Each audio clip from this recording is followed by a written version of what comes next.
It's a non-DJI drone. This is the Fimi X8 SE 2022 edition. I am very excited to check this one out because it's something different. I've never had a non-DJI GPS drone before, and this is my first one, so let's check it out. This is the drone itself.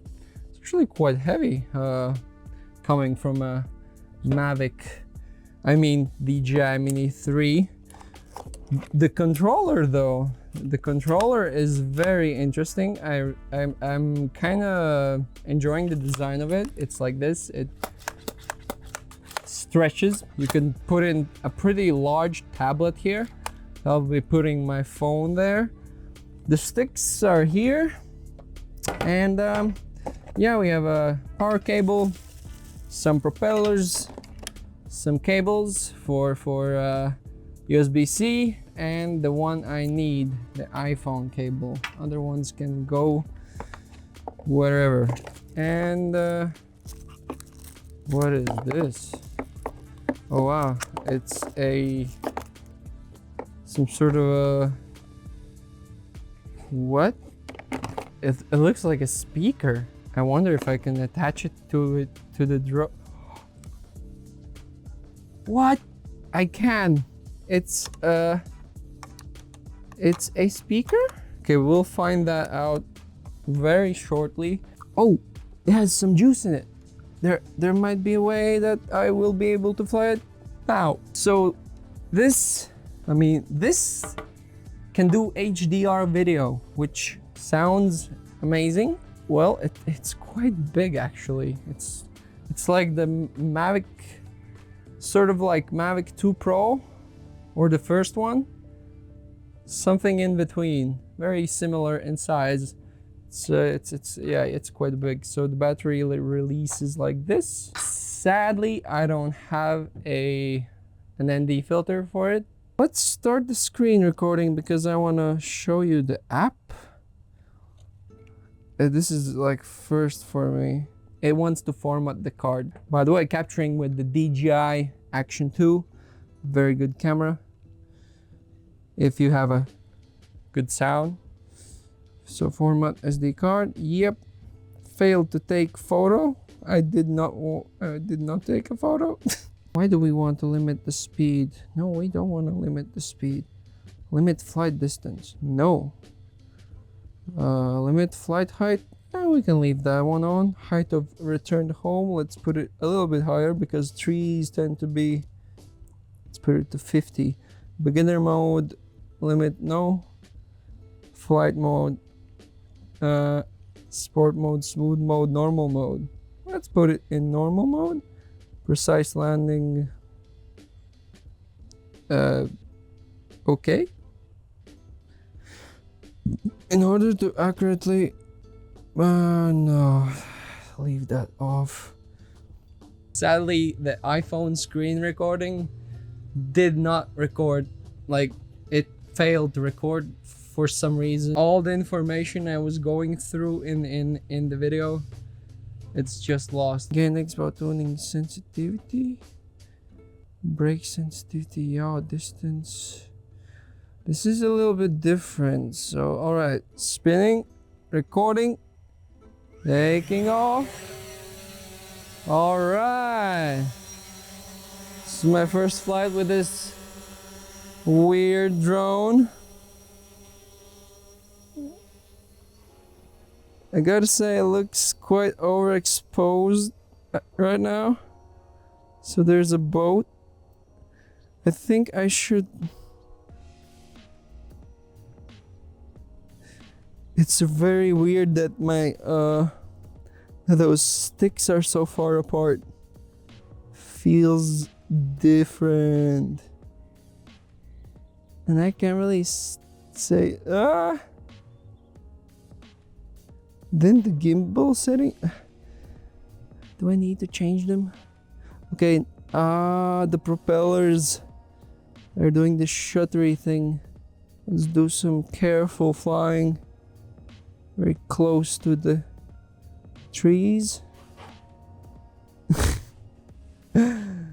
Oh, this is so weird.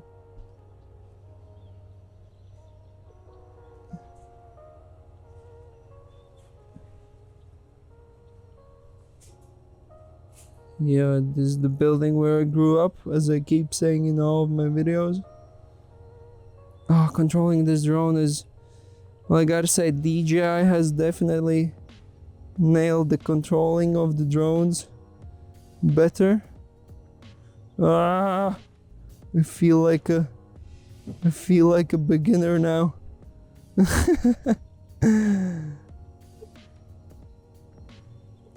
This is so weird.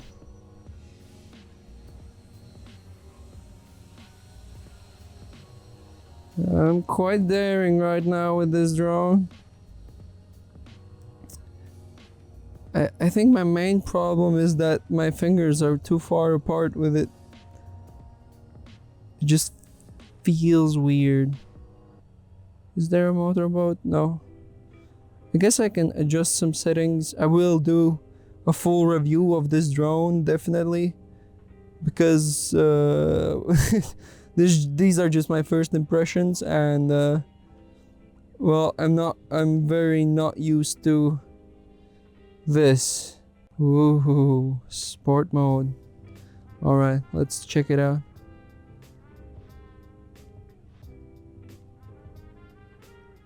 Oh, it's quicker, but I wouldn't say that it's that fast.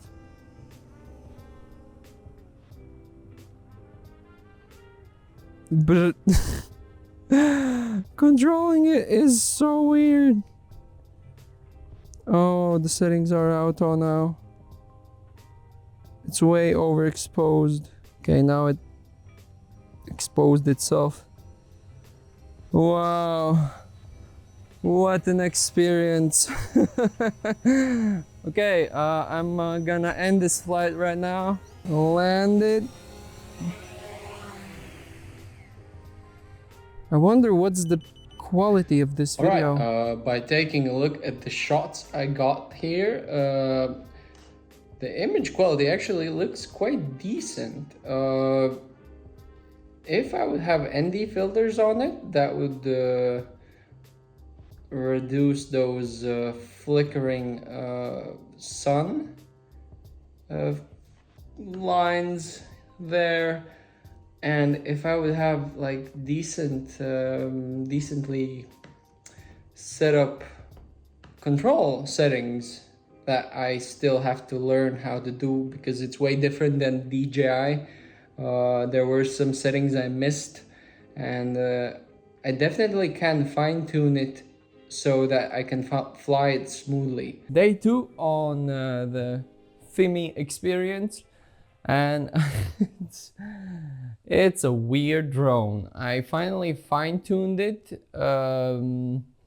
slightly. So yeah, I had to change the settings, fine-tune the expo and all that good stuff, and it finally felt like I could use it a bit better. I wouldn't say it's still not DJI level of control. It's quite it's different. It does not handle wind very well. Even Mini 3 Pro can handle this type of wind quite well, but it's just a little bit all over the place. And then there was one more thing. There was a system update, so I had to update the system, and I started to record the videos. And when I put the SD card in my computer, the computer said it cannot read the SD card. It just rejected it. So I had to download the files manually from the drone to my phone, and then put them from the phone to the computer. At least they retained the 4K quality, which is good, but that was very annoying. And after I formatted the memory card on the device, it was able to record, and the computer read the files correctly, so that's fine. So I guess the update file did something to the SD card that my computer just did not like. Now that the finally controls are somewhat better tuned, we can now start testing the camera out, because previously with the stock settings, it's quite unusable. You have to really go in and fine tune it. For a $500 drone, well, I guess it's fine. One thing though, it has a megaphone feature, which is like crazy. Okay, let's test out the megaphone feature, because this thing has a megaphone feature. So I have my girl right over there, and I'm gonna I'm gonna speak to her. I am gonna speak to her.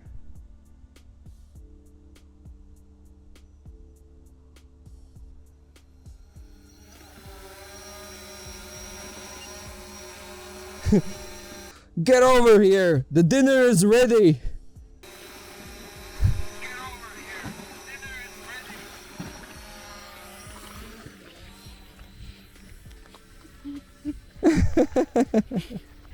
And she's coming home.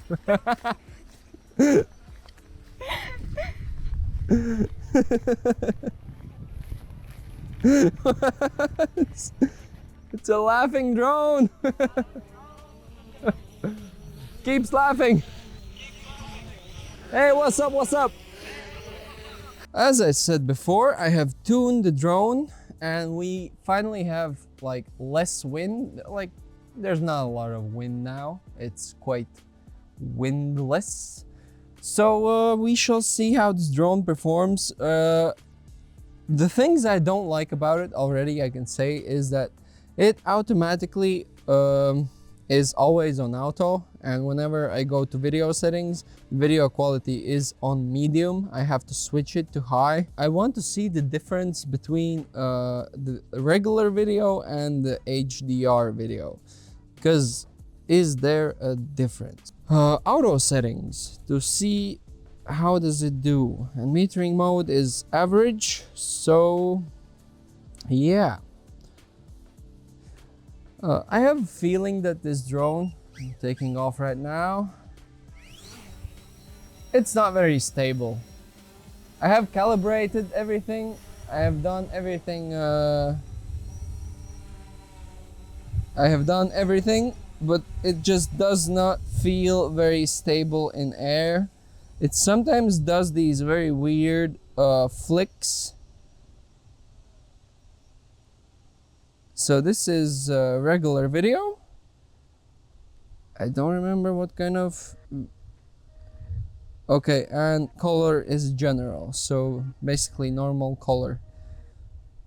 The video quality actually looks fine. I don't see problems with it. But the main problems with this drone is the way it controls. I have fine-tuned it finally, but it still sometimes does things by itself. It still sometimes is acting weird, is what I can say. Now we shall approach our house. So start to do it smoothly and cinematically. See, much better than before. I have fine-tuned the control settings, but still it's not nearly as good as a DJI drone would be. So now let's turn to this one, and let's do a little like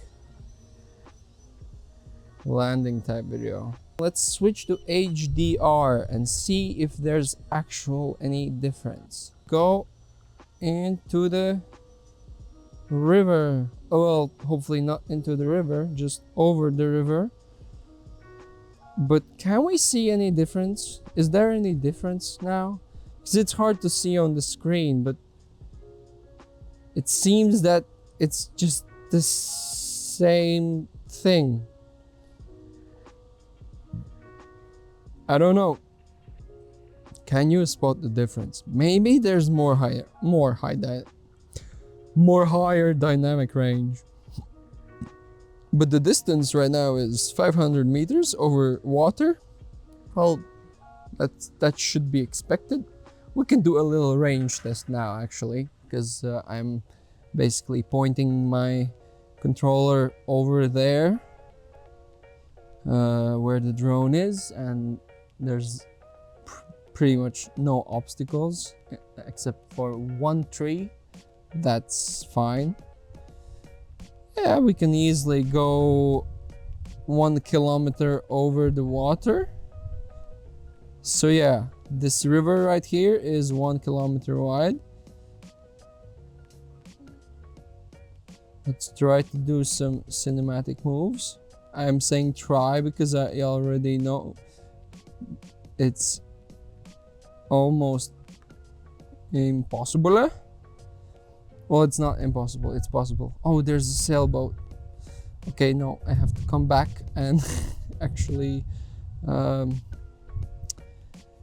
do the test. Yeah, let's stay on the course. So I flew 1 kilometer away over water.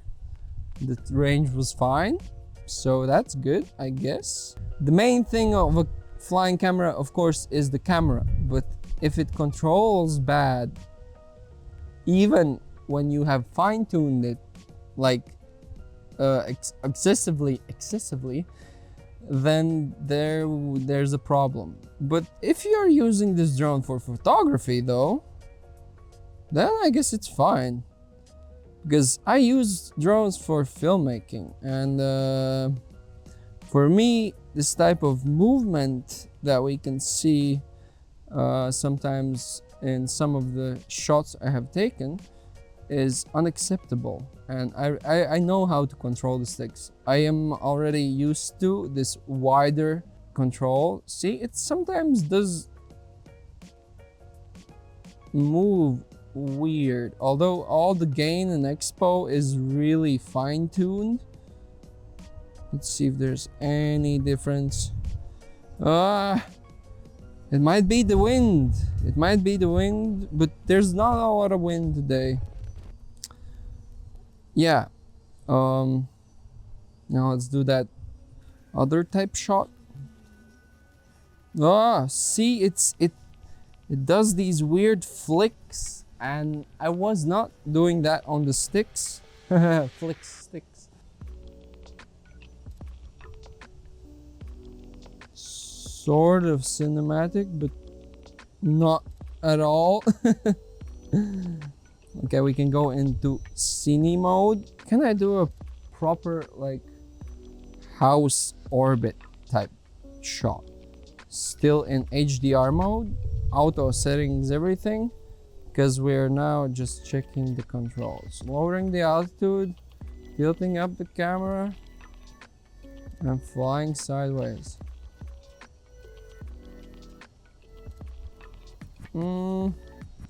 Well, kinda, but you can see that the controls are not very good for this drone for video filmmaking. So yeah, those are my first impressions at least. Now let's switch to the mode that actually could be useful for this type of drone. Let's switch to photo mode, but let's take a photo. Let's see how good is it. At least in these auto settings, I would say it's overexposed. So let's turn down the EV to -1. Oh, that's better. Pushing a button. Photo taken, succeed. Let's take the shot of another building. Of a different building. Shot taken. Alright. Did we actually take them in RAW or... Oh, we have more modes. Okay. So, okay, we did... the sun came out. That's not gonna be fair. I wonder... what does it do? And then let's take another shot of this building. I guess the HDR mode on the photos is actually making a difference. That could be the place where there's a difference. Now let's take a HDR photo of the river. We have some shadows and we have some highlights. All right, HDR photo taken. Now let's switch quickly to the regular single and take it. Both with EV -1. Pretty much at the same. Okay, let's do one more.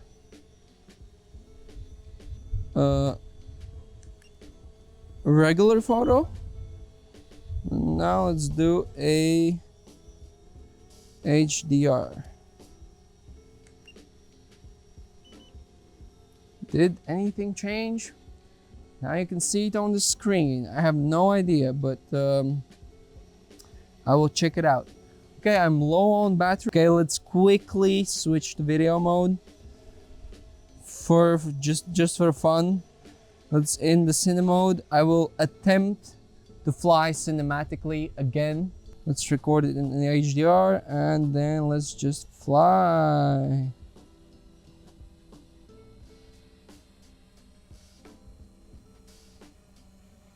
Well, it's much better than my first flight, I would say. But if this is the best you can get out of this drone, then I would probably go for the Mini 2. Because it controls way better. Even without insane skills. Whoa, I already hit something. It's very challenging to control this drone. Like extremely. I crashed here yesterday. It's very challenging. And I would say that was pretty good. That was, except for I did hit something. I have no idea what. I think it was a rock, but very successfully. But to achieve this, I would say complex type of shots, it's very challenging to do because this drone is not very good at it.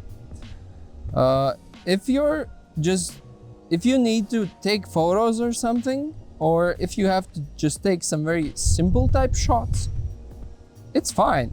It's totally fine. But then again, Mini 2 costs the same amount of money and the video quality is probably the same, except for it doesn't have the HDR feature, which I still don't know if it does anything. Okay, now it's telling me to take it down. But one thing though, the megaphone feature, that's something. That's actually quite fun. You can fly to your friend's house and tell them to come over. So yeah, what are my thoughts about this one? At least my first thoughts, because I think I do need to like take a deeper dive with it. I have had it for 3 days non-stop. I've been flying it quite intensively and fine-tuning the settings and doing all the best I can to achieve the smoothest shots I can. As you saw in the beginning, it was terrible, and now it was somewhat acceptable. But then again, it requires a lot of skill to achieve that. But then again, if you need a drone for taking photos, this can definitely take photos. How good they are, we will see on the screen, but 12 megapixel sensor, it's probably fine. It can probably take decent photos. I haven't seen them yet, obviously, but you are seeing them. For complex type shots, like I'm usually doing, this is not the drone for that type of stuff. Definitely not. For simple type shots, just moving forwards, moving backwards, stay like going up with the gimbal down, slight rotation, yeah, maybe it can do that. But if you want to do a 4-dimensional move with tilting the camera and moving down orbiting while going backwards, it tends to act weirdly. Mini 2 in that case is way better. And it costs the same and it's way lighter. This one is actually quite heavy. What I did like about it though, it's this funky feature, the megaphone. So you can speak to people with it. That's funny. Well, actually no, it's not funny. Well, okay, it was funny for me, but it can be very useful sometimes for search and rescue missions, maybe. I don't know, like find someone, tell them go this way, follow the drone or something.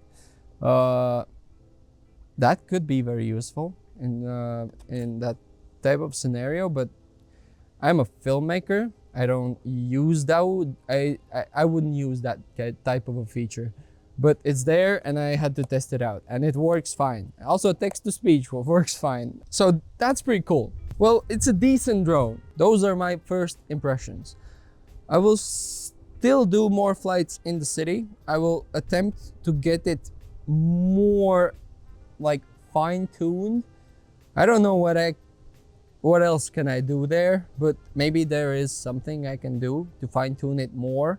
But the way it controls, just I wish it would control smoothlier, and I wish it wouldn't sometimes flick, because it sometimes just does these weird flicks. And I did all the updates, I did all the calibrations, I calibrated the controller, I calibrated the drone. It's just sometimes doing things on its own, and it's not very stable in air, at least comparing to DJI drones. It does stay in place, but well, it's not the most stable drone. So yeah, I still have to do some tests in the city. I doubt that I will go close to objects and fly close to buildings because I don't really trust it that much. And also, one annoying thing I probably have mentioned many times before is it all the time it resets the settings, the picture quality to medium, the settings from manual to auto. And you always have to set them back if you want to fly in manual, or if you want to have the picture quality to high. It always resets and it's quite annoying. All that can be fixed with a firmware update. Maybe they will release an update, because I would like to keep them as they are at all times, because I want the highest picture quality. I want my manual white balance, and also there's no kelvins, as I said. That's why there are no kelvins, and why 3 of the white balance settings are completely the same, just this orange color. And it's yeah, it's just those are my main gripes with this. Actually, this was a pretty in-depth first impressions video about this drone. But nevertheless, subscribe, like this video, comment down below what you want to know about this drone, if you want to know something about it. I have also a bunch of different drone related content on my channel, mostly about DJI drones, but also about some other FPV type drones. So yeah, and the full review will probably come in a month, because I have to get those ND filters to really try to push this thing to the maximum to get the most out of it. Because currently I cannot do it, as I don't have the ND filters, and the shutter speed is extremely high, and with an extremely high shutter speed, the video will look as it looked today. So yeah. Thank you for watching, subscribe, like, and see you in the next video.